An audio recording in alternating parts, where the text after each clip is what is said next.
الأصدقاء الأعزاء، الصديقات العزيزات في كل مكان، مرحبا. البعض صار ينتقدني ويقول بأنك تشكك في شرعية الرئيس السوري وفي شرعية الحكومة السورية وفي شرعية العملية السياسية في سوريا. مش أنا اللي بشكك، الإعلان الدستوري اللي بيشكك.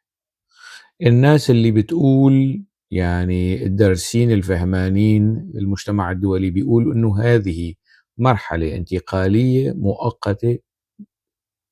يشككون، مش انا اللي بشكك. واقع الحال الطبيعي والقانوني لهذه الحكومة الغير قانونية، لهذه الحكومة غير شرعية، ولهذا الرئيس الغير شرعي هو الذي يشكك. أنا أوصف حالة، أنا لا أختلق شيئا من عندي.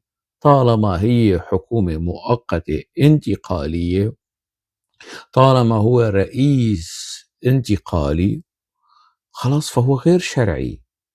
الشرعي دائم ومش دائم، يعني يستكمل المرحلة أو الدورة الدستورية أو الصلاحيات الممنوحة للرئيس أو لرئيس الحكومة أو للحكومة في إطار دستوري 5 سنوات 10 سنوات، دورة دورتين وانتهى الأمر. يعني حتى فيما يتعلق بالشرعية، شرعية إدارة الحكومات والدول هي مؤقتة. يعني الأشخاص يغادرون وربما التنظيمات السياسية تبقى، وبقاؤها متعلق بما تحصل عليه من شرعية دستورية وشعبية في إطار انتخابات نزيهة وشفافة، وتحظى بدرجة معقولة من النزاهة والشفافية.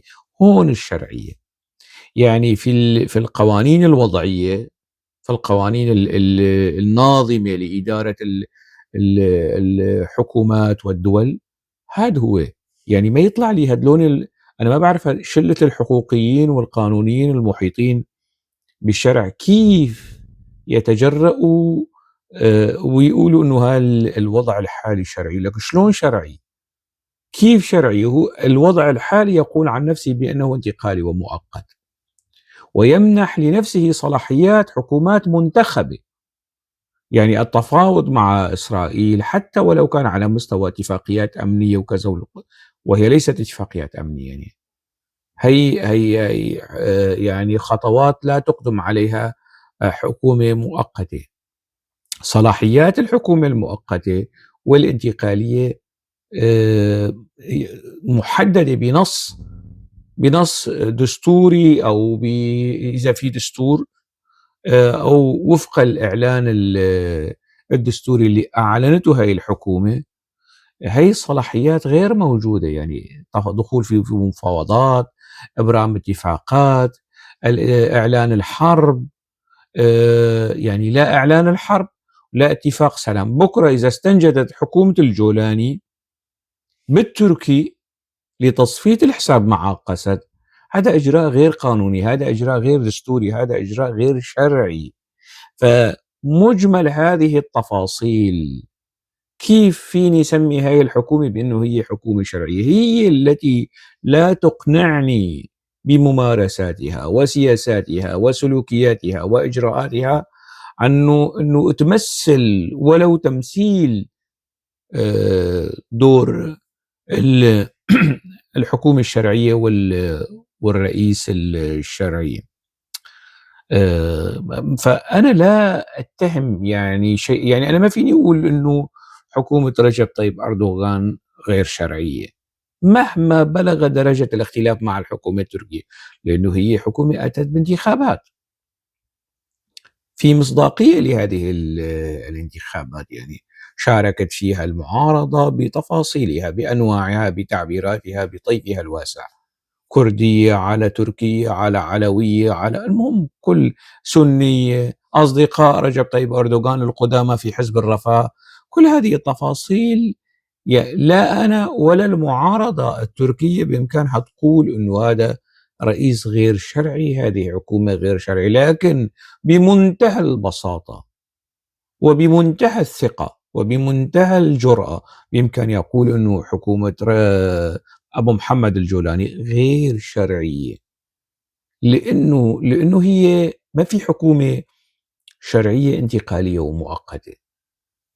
يعني مش كل ما رئيس هرب أو مات أو سقط فورًا تظهر حكومة بيكون والله حكومة شرعية. لا يا حبيبي، الحكومات الشرعية واضحة، وهنالك قياس، مبدأ القياس يعني حتى في التراث الإسلامي يعني أمرهم شورى بينهم. خلفاء الراشدين حتى في كان في حساسيات، كان في خلافات إذا رجعنا للتاريخ الإسلامي، لكن كان في شيء اسمه الإجماع.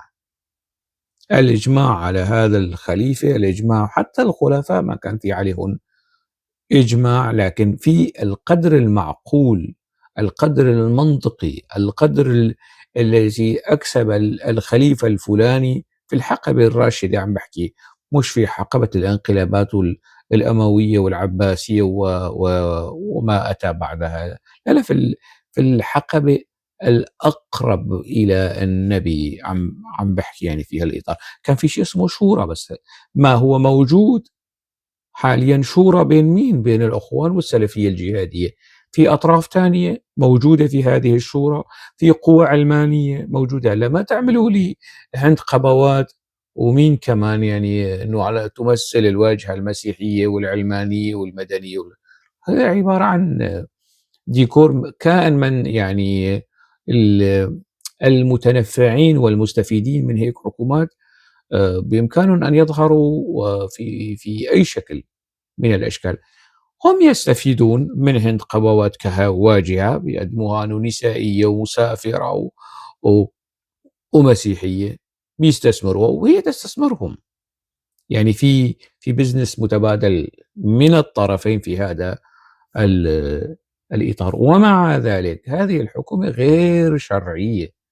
متى ما صار انتخابات نزيهة شفافة يعني وقتها نعم السند والبرهان القويم والمخرس انه في انتخابات نزيهه مش ملعوب فيها. هلا تتذكروا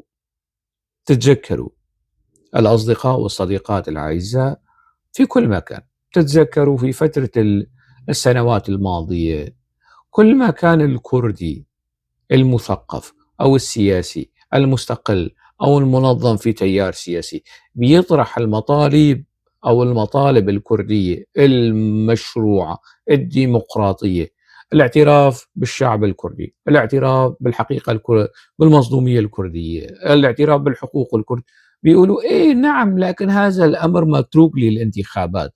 ريثما يسقط النظام، ريثما تحدث انتخابات، وهذا متروك للاستفتاء. يعني شكل الدولة، اسم الدولة لا يمكن أن نبت فيه الآن أو نناقشه الآن، هذا بده استفتاء، بده انتخابات.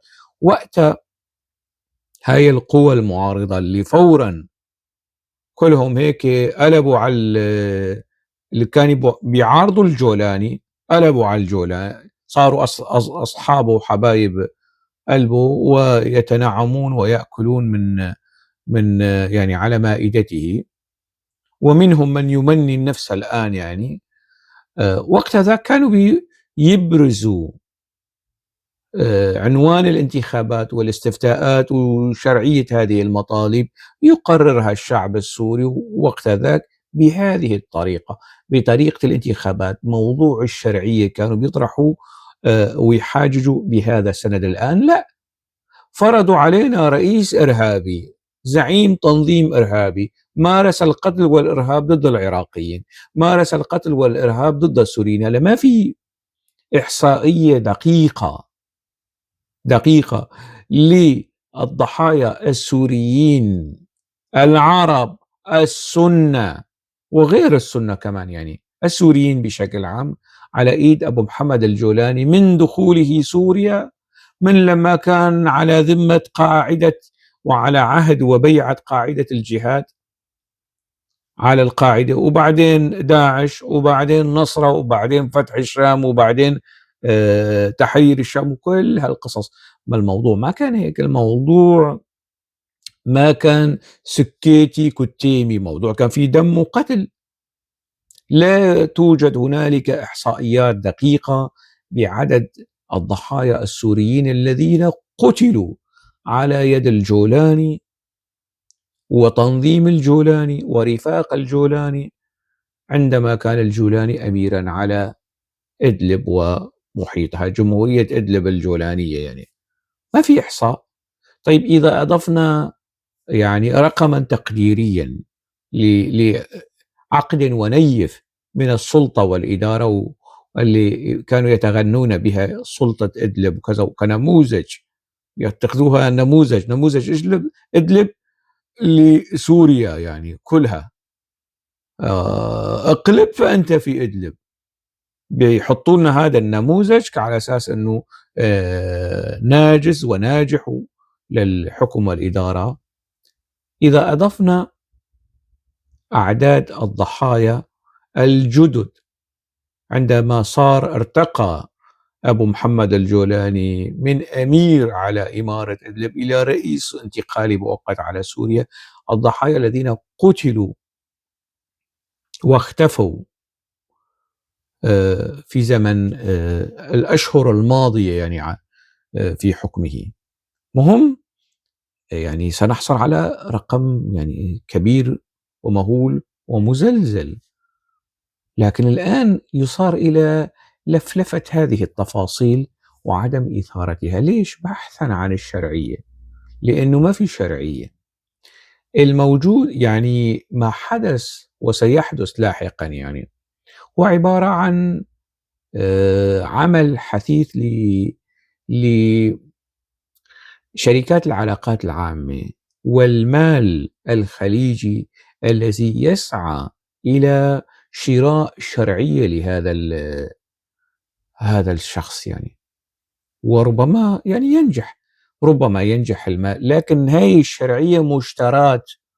نحن الآن في 2025، هذه الشرعية الدولية مشترات بالمال الخليجي، مش شرعية حقيقية، مش شرعية يعني الواحد هيك يتفاخر بها أو يتباهى بها، وأنه شوفوا يعني مثل هذاك العجوز الخرف يعني بيحكي بيقول اللي مثلك ما ولدته النساء. ما حدا سكت وقال له هاي إهانة لأم الرسول آمنة بنت خويلد، هاي إهانة لخديجة زوج الرسول، هاي إهانة لعائشة أم المؤمنين زوج الرسول ولكل زوجات النبي بوصفهن نساء مسلمات لم يلدن مثل أم الجولاني، ما حدا أنجب حدا مثل وهي إهانة. مش بس هي إهانة للنبي، انه انت يعني عندك ويقسم والله ما في انت اللي مثلك ما حدا ما مرة جابته ولا ولدته داية ولا قماطته ما بعرف شو من هي الكولك الغبية المضحكة.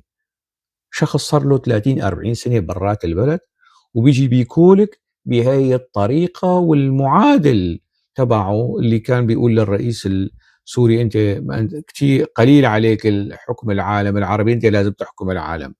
والمحاسن الصدف أنه الاثنين من نفس المنطقة، واحد زعيم عشيرة أبو خالد وتوفى في 2018 مدري 2013، والإخوانجي اللي من البرازي عايش، والإعلام السوري بيطبل، تلفزيون سوريا بيهلل وبيطبل وكاس على أساس أنه عم يحكي جواهر. ما بيعرفوا أنه هذه العبارة قولا واحدا، وعندما يؤكد هذا الرجل ويقسم على كلامه أنه اللي مثل أبو محمد الجولاني ما جابته مرة، ما جابته بطن يعني.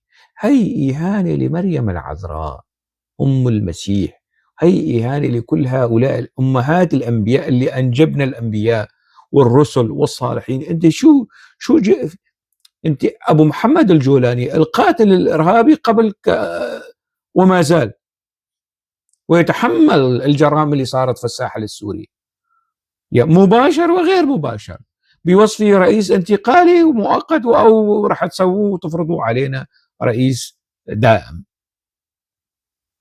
يعني هي يعني ما حدا إجا حاسبه.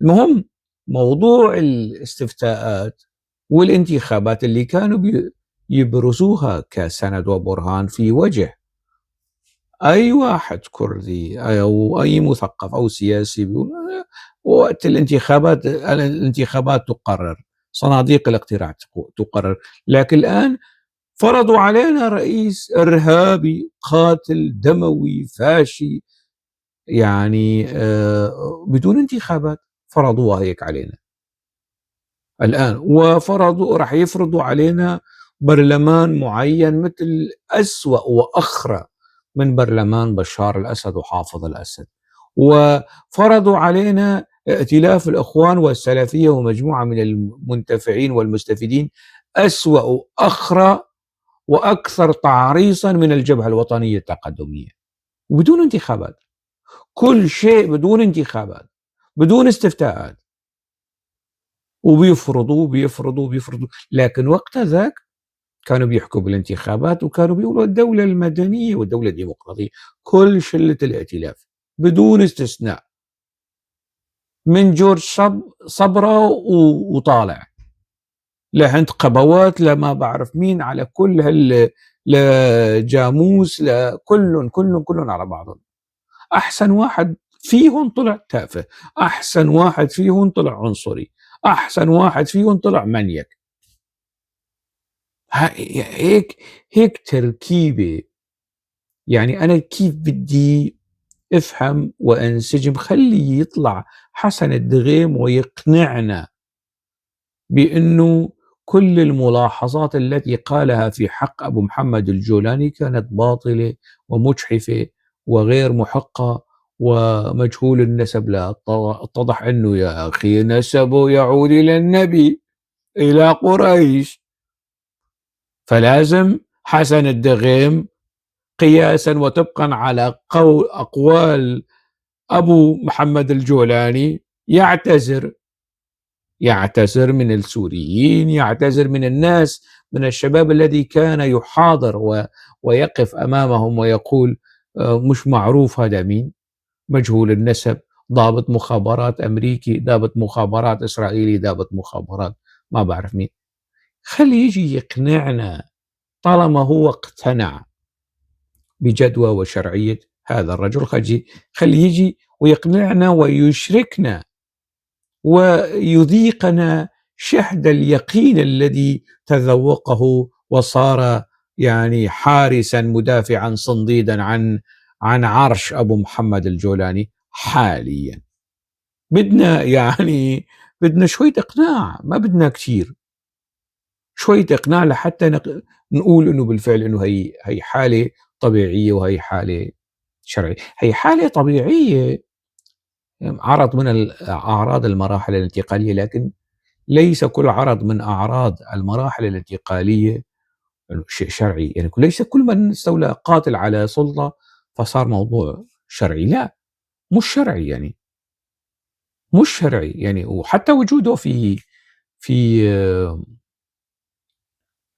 في يعني نشاطات واجتماعات والجمعية العمومية للأمم المتحدة. حميدتي إذا كان رئيس السودان لا سمح الله لكان موجود هو كمان، لأنه الدول الأعضاء في الأمم المتحدة ترسل ممثليها كائن من. الآن إذا انقلب حدا على الجولاني، أبو عمشة، ما نروح بعيد، أبو عمشة إذا انقلب على الجولاني وصار رئيس دولة راح يطلع لك واحد ويقول والله اللي مثلك ما جابته مرة، والله الله يحميك. راح في ناس هيك مكولكين دجالين منافقين يحكوا ويمدحوا أبو عمشة الأهبل، ويصير أبو عمشة الأهبل رئيس لسوريا، والأمم المتحدة راح تقبل أنه حاليا هذا هو المسؤول. فبتقبل الأمم المتحدة لن تناقش أنه أنت جيت بانقلاب، أنت جيت بانتخابات، أنت بشو جيت.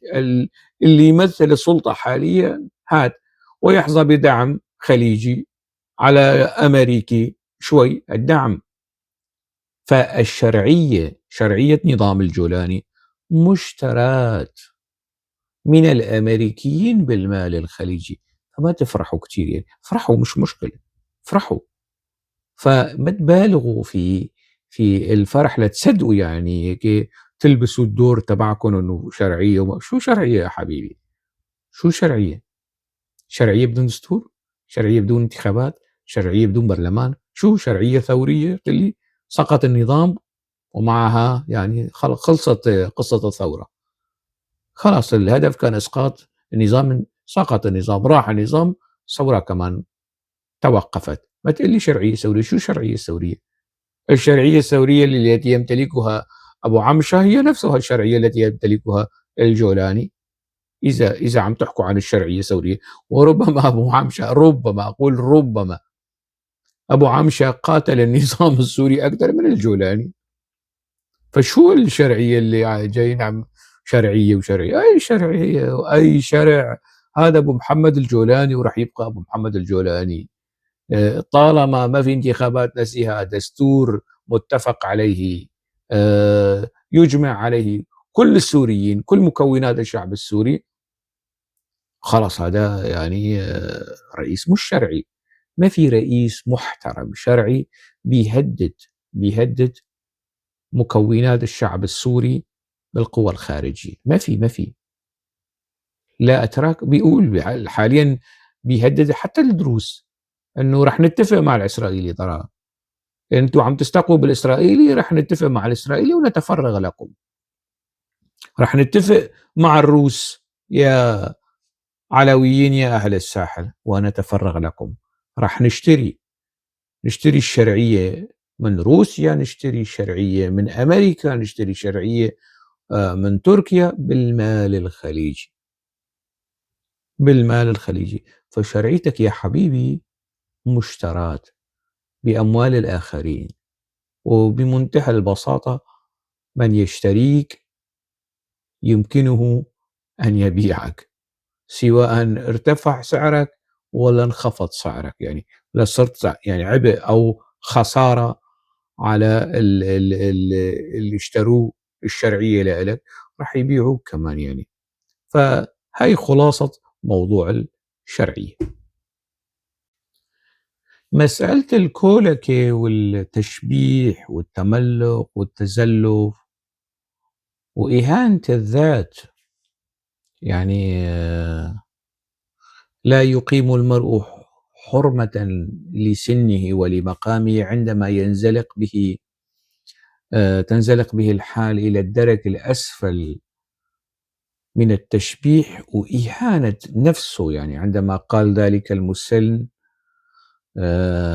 وغالبا يحمل الجنسية الأمريكية وبيعرف شو هي الديمقراطية والقصص، وينعم ينعم في بلاد الفسق والفجور، ويقول أنه اللي مثلك ما ولدته مرة، يعني بهالمعنى يعني. وأنا قلت أنه هي إهانة لكل نساء المسلمين، وإهانة لأمه، يعني أمه اللي ولدته، إهانة لأمه عندما يفضل أحمد الشرع على نفسه، ويفضل أحمد الشرع على كل نساء العالمين. فهي والناس تسفه، والإعلام السوري يطبل ويزمر على إنه عم يحكي جواهر هذا الكائن. المهم هالمشهد الكوميدي والمؤسف المحزن، الرجل مسن يعني، شو فيك تناقشه هذا؟ شو فيك تقول له بعد كل هذه السنوات؟ هذا المشهد ذكرني يعني بحادثة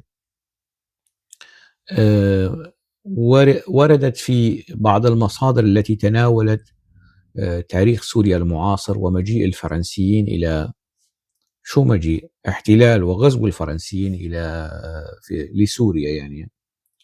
مشهد دمشق وتجار دمشق عندما دخل غورو دمشق بالقصف بالقتل وعلى جثة يوسف العظمي قائد الجيش السوري. اللي دمه لسه ما نشف وجسده ما زال طريا تحت التراب، تجار دمشق من أهل السنة والجماعة ماذا فعلوا؟ عربة الجنرال جورو التي كانت تجرها الأحصنة فكوا الأحصنة منها وجابوا قبضايات مأجورين لحتى يجروا عربة القاتل الذي قصف دمشق والذي قتل قائد الجيش السوري. نزعوا الأحصنة وحطوا القبضايات وجروا عربة الجنرال جورو في دمشق على هذه الهيئة تعبيرا عن الترحيب بهذا الغازي القاتل. من يحكم سيحظى بهذا الترحيب والتحليل الذي حدث في دمشق قبل قرن من الزمن تقريبا، يعني عام 1920 في تلك الفترة، قرن وشوي يعني. إذا بنرجع للزمن أكثر، يعني كل الظلم اللي صار في العهد الأموي، ما شفنا حركات عصيان داخلية في دمشق مع الأسف الشديد. يعني إذا في حدا شاف يقول لي إنه أو ذكرت المصادر التاريخية إنه عندما قتل الحسين يعني أهل دمشق انتفضوا وزعلوا على هذا المصاب الجلل والكارثي. حفيد الرسول يقتل يعني في بشكل بشع ما حدا تمرد. عندما الجيوش الأموية التي عاست فسادا في مكة والمدينة، وكيف يعني ماذا فعل جيش بني أمية في نساء المدينة، ماذا فعل الحجاج بن يوسف الثقفي ورجمه الكعبة بالمنجنيقات. هل تمرد الناس؟ اعترضوا يعني، أو صار حالة عصيان على نظام بني أمية الاستبدادي الهمجي القمعي وقت ذاك. نفس القصة يعني، أغلب وحتى الاحتلال الفرنسي، أغلب العناصر المنتفضة في دمشق على الاحتلال الفرنسي إذا بترجعوا لأصولهم أكراد مش عرب أغلبهم يعني. وأصلا المكونات التي انتفضت على الفرنسيين هن الدروز، سلطان باشا الأطرش اللي الآن أهل السنة والجماعة والأمويين الجدد بيحاولوا يطعنوا في تاريخه، والشيخ صالح العلي في الساحل السوري، وإبراهيم حنانو الكردي اللي كان ركن رئيس من أركان الكتلة الوطنية في سوريا. العناصر الثلاثة هدلوني، الكردي والدرزي والعلوي، هن اللي انتفضوا على الاحتلال الفرنسي، بينما تجار دمشق من أهل السنة والجماعة جروا عربة جنرال جورو. يعني هل مجمل هالأحداث هالتفاصيل ألا تفتح لكم قوسا لسؤال بديهي طبيعي ثقافي أخلاقي نفسي اجتماعي، أنه سيكولوجية الذل والإذلال واستمراء الإذعان هي من وين اجت؟ كيف أتت يعني؟ وكيف يعني كانت حطبا ووقودا للأنظمة الطغيانية الدكتاتورية اللي كان على شاكلة نظام البعث، اللي كان نظاما سنيا برأس علوي، نظام البعث، والآن نظام الجولاني الذي هو نظام سني برأس، سني مشتبه فيه على ذمة حسن الدغيم، مشتبه في حسبه ونصبه وأصوله وتركيبته، وكيف هيك فورا طلع على الساحة. الكثير من المصادر والمراجع التاريخية والوثائقية التي أرخت لتلك الفترة، فترة الستينات، تقول أنه الجاسوس الإسرائيلي إيلي كوهين يعني أوشك أن يصبح رئيسا للجمهورية العربية السورية، لأنه كان ناوي يرشح نفسه للانتخابات نظرا للشعبية التي حظي بها وقت ذاك، يعني وهو تغلغله وحضوره في أنسجة الدولة يعني وأدوات الدولة العسكرية والسياسية. ويقال أنه هو عاث عربدة على أسرة القيادات العسكرية والسياسية السورية اللي كانت أغلبها من أهل السنة والجماعة، هكذا تقول المراجع والمصادر، وفيها الكثير من الصحة. لولا يعني انكشاف أمر هذا الجاسوس بمعية ومساعدة الاستخبارات المصرية، يعني لولا هذا افتضاح أمره لكان الآن إيلي كوهين في عداد لائحة رؤساء الجمهورية العربية السورية، مشان هذا مؤشر انه يخلي الناس شوية شك يعني، او مش بعقلية المؤامرة لكن بعقلية اسقاط بعض الأحداث التاريخية القريبة على ما يجري الآن في سوريا. أيضا الكثير من المصادر والمراجع المتعلقة بالتجسس وأرشيف المخابرات الأمريكية والبريطانية والإسرائيلية تتحدث عن دور وتأثير هذه الجهات الاستخبارية في إسقاط رؤساء عرب، الإتيان برؤساء عرب، إسقاط ملوك وأمراء عرب وإتيان بأمراء آخرين، يعني عملية قيادة البلدان العربية في العالم العربي، ودور هذه الاستخبارات الأجنبية في ترتيب أوضاع هذه البلدان. هذا واضح وموثق حتى على مستوى الاستخبارات الإسرائيلية التي تغلغلت في البلدان العربية، في سوريا، في مصر، في منطقة الخليج، في شمال إفريقيا. وهذا يعني أنا لا أتحدث من عندي، وهذا وارد يعني حتى ضمن القيادة الفلسطينية وفصائل القيادة الفلسطينية، والموساد معروف بهي العمليات، يعني العمليات القذرة عن طريق الجنس والنساء، وتجربة وزيرة الخارجية الإسرائيلية تسيبي ليفني معروفة ومشهورة في وأعتقد تصريحاتها كمان يعني تؤكد هذه المسائل.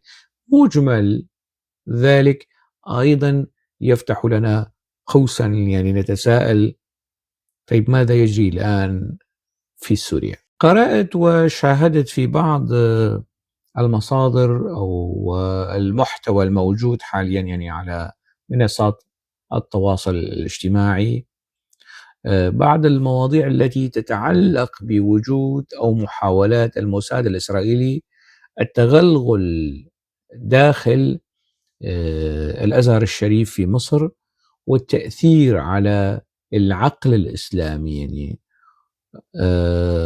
في الأزهر، وعن طريق الأزهر السيطرة على العالم الإسلامي ككل. هذه المحاولة فشلت يعني، وهي من ضمن ملفات المخابرات المصرية. لكن السؤال، هل توقفت إسرائيل عن مساعيها ومحاولاتها لتصدير رجال دين دعاة يتبعون إسرائيل في الخفاء، لكنهم يعني في العلن هم مسلمون سنة ومؤثرون وفاعلون، وهنالك الآلاف والملايين ممن يتبع هؤلاء الدعاة. حسب ما عرفت أن هنالك جامعة إسرائيلية خاصة تخرّج يعني رجال الدين من هذه النوعية، ويعني اللي بيتسربوا ويتغلغلوا في جسد العالم الإسلامي وبيأثروا، بيكونوا فاعلين ومؤثرين. هذا أيضًا سؤال آخر معطوف على السؤالين السابقين، صاروا 3 أسئلة. قبل سقوط نظام الأسد، إعلام نظام الأسد وإعلام المعارضة كانوا بيختلفوا، يتراشقون بالاتهامات، في الطعن في الوطنية، في الاستقواء بالخارج والأجنبي. هذلون بيستقووا بالتركي، وبشار الأسد بيستقوي بالإيراني والروسي. لكن الاثنين الإعلاميين، إعلام نظام الأسد وإعلام المعارضة بما فيهم الجولاني، كانوا بيتهموا قسد أنه تستقوي بالأمريكي وكذا. والآن أيضا ما زالت هذه الاسطوانة العطنة العفنة النتنة مستمرة فيما يتعلق بموضوع الاستقواء. لكن هم يمنون النفس أنه المقام الموجود فيه قسد يروح نظام الجولاني ويحتل ذلك المقام، مقام الدعم والشرعية، مقام الاحتفاء. حتى الآن الأمريكيين يريدون من نظام الشرع أن يكون جزءا في التحالف الدولي ضد الإرهاب، اللي قسد موجودة في هذا التحالف منذ سنوات، وأثبتت يعني نفسها ووزنها ودورها عسكريا وسياسيا. نظام الجولاني الآن يسعى جاهدا مستميتا بالمال الخليجي وبالدعم التركي واللوبي التركي واللوبي الخليجي في الولايات المتحدة الأمريكية لكي يحظى بما تحظى به قسد. يهاجم قسد الجولاني على منصات الإعلام السوري، ويهاجم قسد في الولايات المتحدة الأمريكية، وقسد حتى الآن لا ترد. قسد لا ترد يعني حتى الآن. وأنا في تقديري وهذا الرد أنا لا أعتبره عجزا، لا، خليه يحكي، خليه يفضفض شو اللي بقلبه. بيجي بيحكي عن اتفاقيات وغير ملتزمة وحريص كتير. هلا في شغلة، من فرط التكرار والتداول والضخ الإعلامي الأكذوبة بتصير حقيقة، الوهم بيصير حقيقة. فيما يتعلق باللامركزية، فيما يتعلق بالفيدرالية، والكلام المضلل الذي يصار إلى اشتراره ولوكه وضخه وتكراره وتدويره، صار وكأنه حقيقة. طبعا هو مش حقيقة، بس تعال أقنع هؤلاء ال ال ال الجهلة منهم والمتعمدين المستجهلين يعني، أو المتعمدين في الجهالة، أنه لا بالفعل ما يقوله أحمد الشرع صحيح، إن حظي منطقة شرق الفرات أو منطقة السويداء بحكم ذاتي أو بإقليم فيدرالي سيفتت الشرق الأوسط، تركيا والعراق. صاير عم يحكي وهو حريص على أمن واستقرار العراق أكثر من العراقيين. لك يا حبيبي العراقيين اختاروا الفيدرالية، أنت لما كنت تكتل بالعراقيين وتبعت مفخخات بال2003 و4 و5 قبل ما تعتقل، العراقيين اتفقوا على الفيدرالية. أنت شو لك علاقة بأمن واستقرار العراق؟ أنت خليك بأمن واستقرار بلدك. وتركيا وضعها معروف، حريص على أمن استقرار وتركيا، يهدد قسد بالسيف التركي. لك هذا رئيس شرعي، هذا رئيس يحترم نفسه ويحترم بلده ويحترم شعبه. كيف فيني احترمه هذا البني آدم؟ هات اقنعوني انه انا لازم يعني شوفوا لي في شيء ايجابي يستحق الاحترام. مش مشكلة، انا ساحترمه في ضمن الاطار. وبيصوروا ذهابه الى أعمال الجمعية العامة للأمم المتحدة، وكأنه فتح مكة، وكأنه فتح القسطنطينية، لأنه عديمي شرعية، لأنه بدهم بأي شكل من الأشكال، وبيهللوا والله القوات الأمريكية انسحبت، القوات الأمريكية قللت وجودها، القوات الأمريكية قطعت المعونة على قسد. راجعوا سلسلة الأخبار والتعاطي الإعلامي مع موضوع العلاقة بين قسد وواشنطن، راح تشوفوا يعني يمنوا النفس إنه الأمريكيين الآن يعني يشيلوا قسد ويحطوا الجولاني. إيه يا أخي، الموضوع مش هيك. ولقائه بباتريوس هو أنه هذا كان قائد القوات الأمريكية في العراق لما كان الجولاني في السجن، أنه يعني بيعتبروها إنجاز. المسؤول الأمريكي عندما يبتعد عن الوظيفة وبيصير يعني مقال أو متقاعد، ما عاد له دور ووزن في صناعة القرار. يعني الموضوع مش في عالم عربي جنرال سابق يبقى يا مؤثرا وفاعلا في السلطة حتى وهو في بيته. يعني الموضوع مش هيك. يقعد مع جورج بوش، يقعد إن شاء الله يقعد مع مين؟ مع الرئيس الأمريكي الذي كان يحكم أمريكا وقت ذاك عندما كان الجولاني في السجون الأمريكية في العراق. شو يعتبروا توافه ويعني سفاسف الأمور إنجازات كونية، وطلع البدر علينا وفتح مكة، واللي مثلك ما ولدته مرة نساء، والله وبيحلف ويقسم ستحاسب على هذا القسم يوم لا ظل إلا ظله سبحانه وتعالى. وتقسم على أنه لم تنجب امرأة شخصا مثل هذا الجولاني. يعني على المقلب المعاكس، على المقلب السلبي، ويعني إذا كان يقصد السوء الإجرام، لا يعني النساء ولدنا مجرمين أكثر إجراما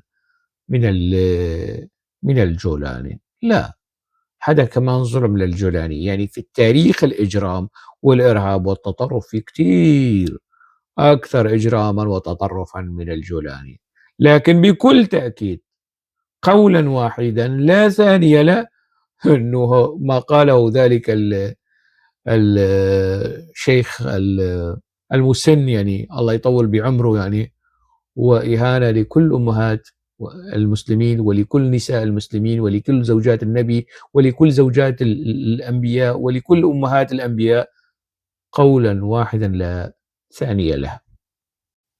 اسمحوا لي أن أزيدكم من الشعر بيتا، يعني في إطار المقاربات. الرئيس الإخواني المصري محمد مرسي الله يرحمه، رحمة من عند الله يعني، وكان رئيس منتخب، ولم يأتي هكذا بانقلاب، كان رئيس منتخب. والحالة الطبيعية عندما يعني الرئيس المصري أطيح به، المجلس العسكري تولى الإدارة والجيش لم ينهض، المؤسسة العسكرية المهم أتى. وفي محمد مرسي في انتخابات رحبت بها كل الأطراف الدولية. في فترة حكمه لم توجه له دعوة رسمية لزيارة أمريكا. الآن يعني متى ما وجهت دعوة رسمية إلى أحمد الشرع وذهب إلى البيت الأبيض وأبرم اتفاقات، ووقت ذاك سنقول إن المال الخليجي أتى أكله. خلاص اشتروا الشرعية كاملة، الشرعية الأمريكية المشترى بالمال الخليجي، يعني الصفقة أنجزت تمام. لكن حتى الآن ما في هيك شيء كمان، أنا ما شفت. ربما اليوم ربما بكرة يحدث ذلك، هذا موضوع آخر، موضوع يعني أخذ ورد. حتى هي الشرعية أنا قلتها وأؤكد عليها، هي شرعية مشترات بالمال. يعني لولا المال الخليجي أنتم بتتصوروا إنه أحمد الشرعي يتمكن من ترتيب كل البرنامج تبعه، شركات العلاقات العامة المدفوع لها هي اللي بتنظم له كل هذه التفاصيل في الإعلام الأمريكي وترتب له هيك أمور للترويج وللدعاية. يعني نظام دعاية وإعلام فيما يتعلق بالاقتصاد، الصفقات، الأموال، كله مادة دعائية، ظاهرة صوتية، ما في شيء حقيقي، ظاهرة صوتية فقط. المهم يعني الرئيس المصري، لا توجد هنالك مقارنة، صحيح أن اثنين من خندق واحد، الخندق الإسلام السياسي، لكن هذا محمد المرسي شرعيته أعلى بكثير، شرعيته انتخابات، كان رئيس شرعي والمصريين طردوه وشالوه وخلعوه وحاكموه، الشعب المصري الكبير العظيم. يعني و أما الشرع شو شرعيته؟ شرعيته حسن الدغيم وموسى العمر وقتيبة ياسين وأحمد كامل وهالكلاوات شو اسمها هي قباني اللي هاي ساعة ما بعرف شو، وهي الأوتيل اللي راح نشوف فيه الرئيس الشرع، وهاد لون الفلول، ولك تطلعي 60 فلول يا بنت الفلول، فلول ما أنت الفلول، وأنت النسخة البشعة من الفلول، مش حيا الله فلول كمان يعني.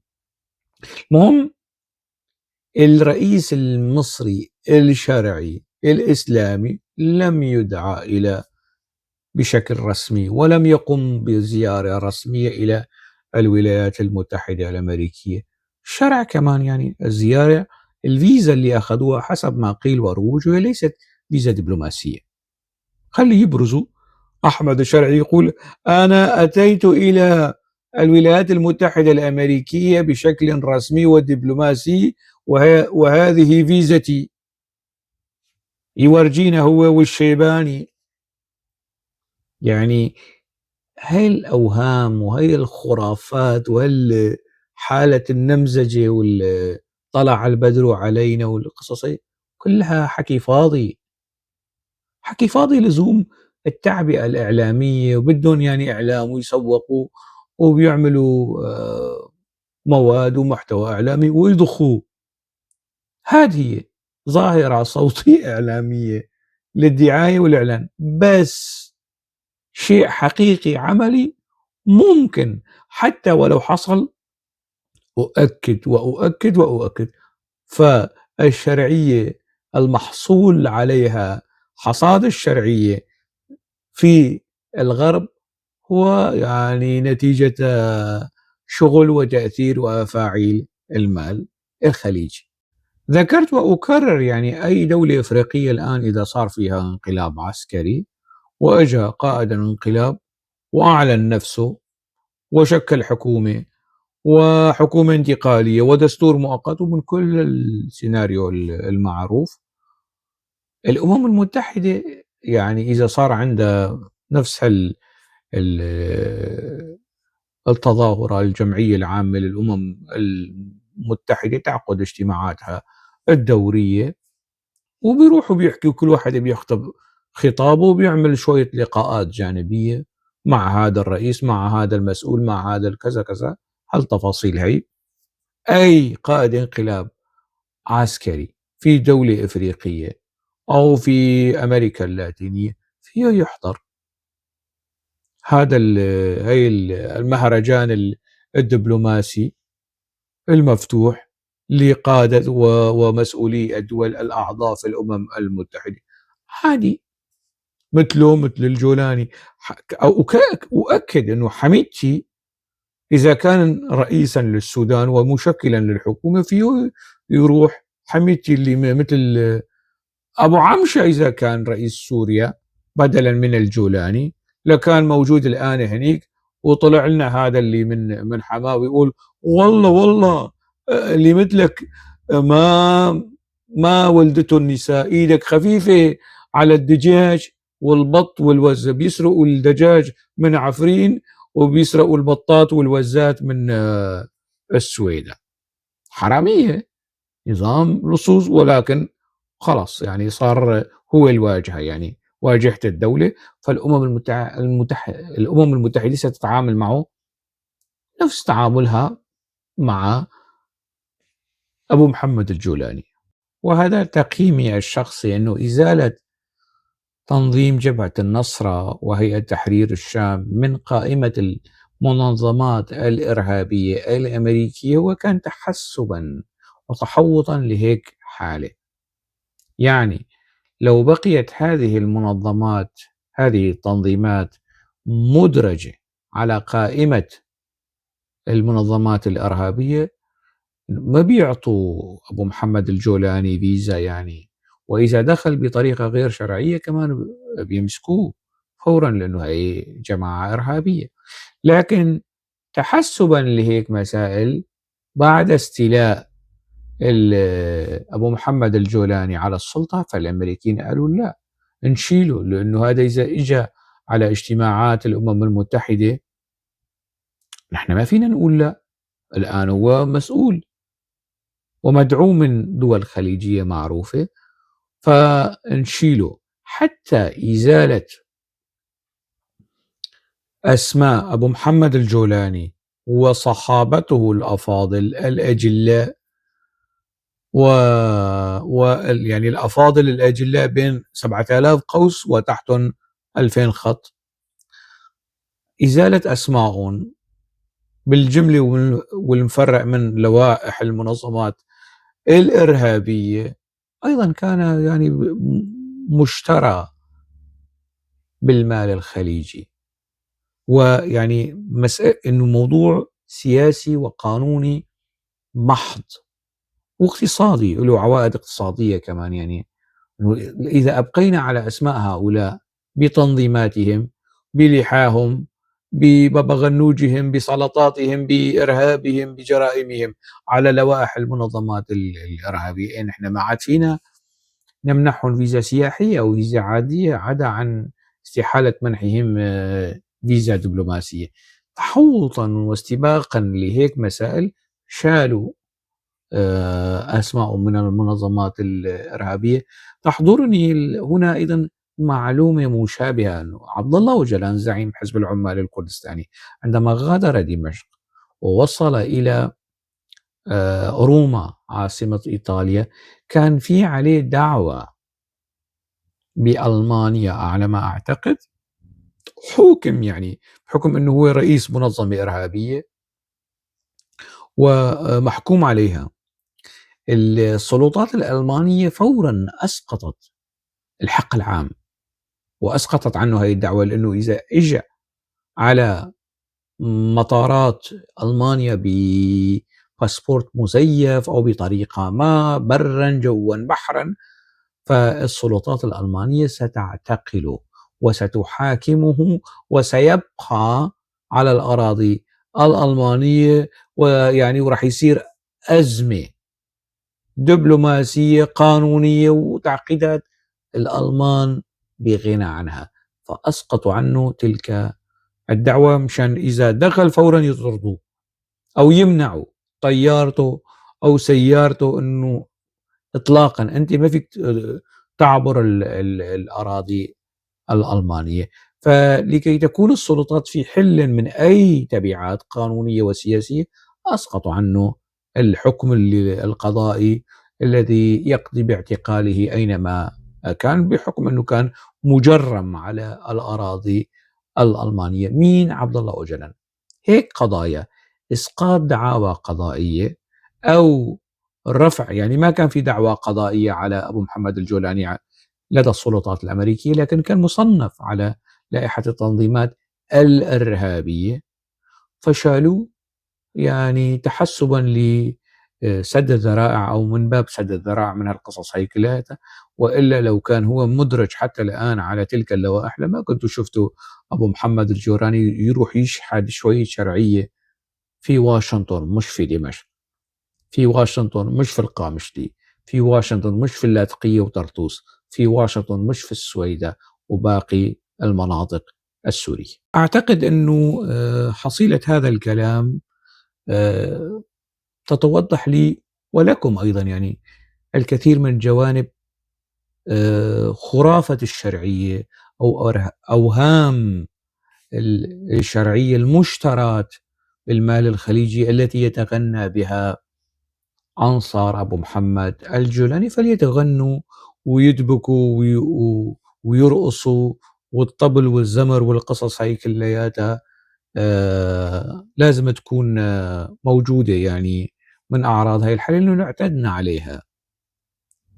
نحن كسوريين اعتدنا على الكولكة والبندقة واللند الحرام والانقلابات هاي، الانقلابات الفورية يعني اعتدنا عليها من لما القبضايات اللي في دمشق، تجار دمشق جروا عربة جنرال جورو من ذلك الحين وحتى الآن، حتى هذه اللحظة التطبيل والتزمير اللي صار لي. أنا بعرف إنه حمزة مصطفى كان شديد الانتقاد لهذه الفصائل، وعنده مقالات وبحوث دراسات. الورقة النقدية التي قرأها وقت ذاك في 2018، وأنا أؤكد وأكرر أنه المركز العربي لدراسة السياسات وقت ذاك عندما نظم ذلك الملتقى من ألفه إلى يائه كان مراجعة نقدية للإسلام السياسي وتفصيلات الإسلام السياسي، وكان حمزة مصطفى مشاركا بورقة نقدية مهمة وجميلة ولاذعة وقت ذاك. الآن الموضوع آخر، شيء آخر، مسألة أخرى، مش قناعات يعني موضوع مصالح. أنا بعرف يعني غسان ياسين قبل ما يساوي معي البودكاست تبعه أوراق، التقينا مرتين أو ثلاثة يعني قبل التسجيل. الكلام الذي يعني صحيح المجالس أسرار، لكن بشكل عام الهيئة على الائتلاف، على الجيش الوطني، على كل هاي التراكيب المعارضة والقصص هاي كلياتها، على الإخوان، على ما بعرف شو، نفس. أنا هي أقولها أمام الله، والله على ما أقوله شهيد. نفس غسان ياسين كان شديد النقد وعدم الرضا. في اسطنبول نحن التقينا وحكينا يعني في هذا الإطار. أنا ما كنت رضيان عن قسد، هو ما كان رضيان عن عن الهيئة والإخوان والائتلاف والقصص والمعارضة كلها أبدا. وكنا يعني نشترك في هالنقطة، في هالحيز النقدي هذا، يعني أنتقد الحالة الكردية وتحديدا قسد، وينتقد الحالة العربية السنية والمعارضة والتشكيلات هي كلياتها. وأنا بقيت على معارضتي لقسد، لكنه الآن في مقام آخر،